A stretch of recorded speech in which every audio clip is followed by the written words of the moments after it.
Hey folks, today we're going to be looking at some 410 loads, and here they are. We have some Federal high brass game loads. These are a 2.5 inch 410 load.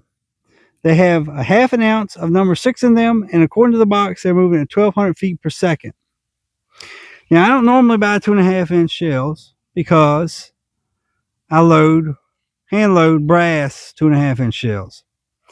But back during the 410 apocalypse, when you couldn't get anything, I ended up having to buy some 2.5 inch shells. I bought some 7.5s and I bought some 6s. We're going to test these 6s from 15 yards at a 12 inch bullseye target out of two 410s, a New England with a full choke and a Stevens with an extra full choke. So let's get to it and see how these 6s pattern. All right, so here we have our New England partner. We have a 410 here, of course, because this is 410 loads. This is a 3 inch chamber gun, but we're only using 2.5 inches of it, of that chamber that is. We have a 26 inch barrel with a factory full choke. The target's down here at 15 yards. We'll shoot these Federals and see how they pattern on this 12 inch bullseye. Here we go.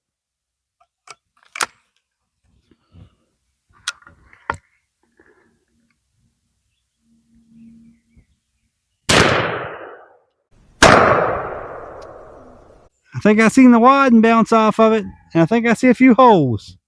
All right, so here we have our Stevens 301.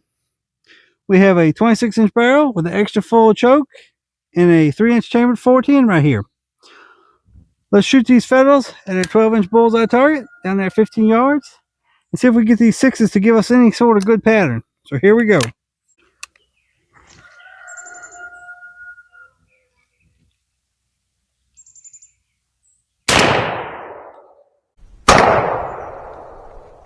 Oh, I think I like that.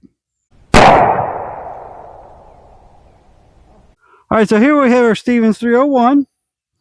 We're going to be shooting the Federal number 6s, the 2.5 inch, here from 20 yards at a 12 inch bullseye target with our extra full turkey choke out of this 26 inch barrel. So let's shoot these 2.5 inch shells and see what we get. See if they give us a decent pattern.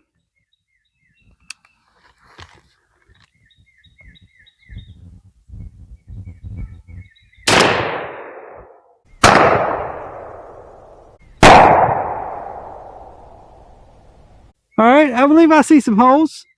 Let's go down here and look at these targets and see what we think about these Federal high brass number 6s.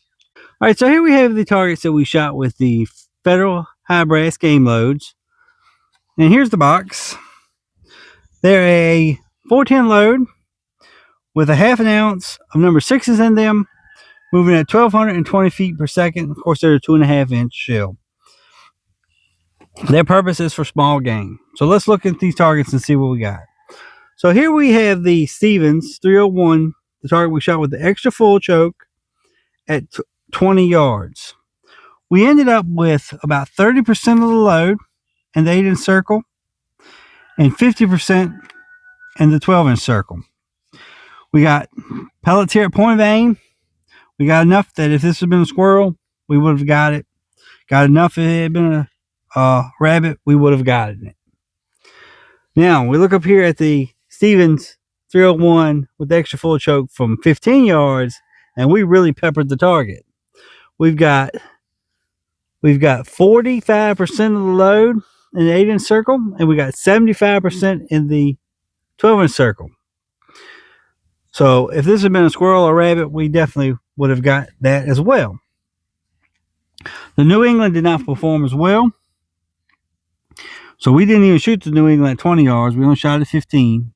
It doesn't seem to like 2.5 inch shells anyway.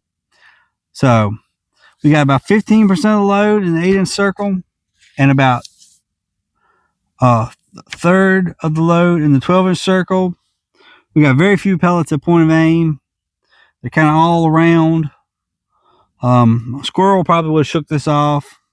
Been a rabbit, we probably would have got it. So the New England just doesn't seem to like I said, the New England does not like 2.5 inch shells anyway, and it really doesn't seem to like these Federals. But the Stevens 301, if you only had the choice of the 2.5 inch shells, it would get your squirrels, as long as you kept your ranges shorter. I feel like at 30 yards, and we didn't even shoot at 30 yards because I didn't think it would do that good. It would just open up too much to be a reliable squirrel load. Generally speaking, a 2.5-inch shell, about 25 yards or 75 feet, is about as far as you want to push them. So, but within that range, I believe you could fill a stew pot with these things. So until next time, y'all stay safe in the squirrel woods, and God bless.